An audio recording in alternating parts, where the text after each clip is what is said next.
A preliminary report from the medical examiner in D.C. says that longtime South Carolina Senator Lindsey Graham likely died of aortic dissection.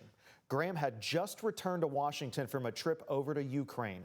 Flags at the White House and Capitol were lowered to half-staff in honor of the senator. Graham was first elected to the U.S. Senate in 2002. He was known as a foreign policy hawk and was a leading voice for the unwavering U.S. support for Israel and Ukraine. He even ran for president in 2016, a race for the Republican nomination eventually won by Donald Trump.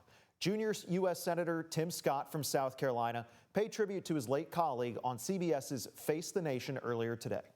He adopts his 13-year-old sister when he was just 19 years old and a student at the University of South Carolina. And that remarkably hard and harsh beginning would frame his worldview. And as a public servant, Margaret, the one thing that we don't oftentimes think about with Lindsey is he wanted to make sure if you needed help and he could help, he was there.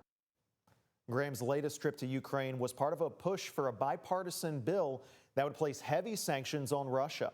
The bill's co-sponsor, Democratic Senator Richard Blumenthal, is now calling for the Senate to pass the sanctions package as a fitting tribute to Graham.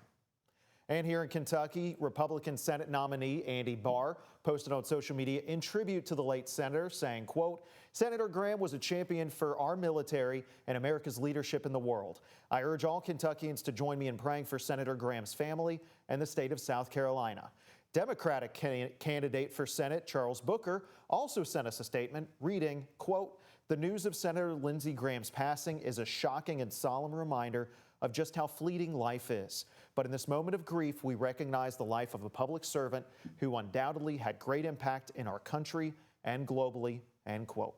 And over the Ohio River in Indiana, Senator Todd Young sent his condolences, saying, quote, "Lindsey traveled the world and championed the United States and our people. He was hardworking, funny, and always up for a debate. I want to extend my condolences to his family, friends, and staff as they celebrate his life," end quote.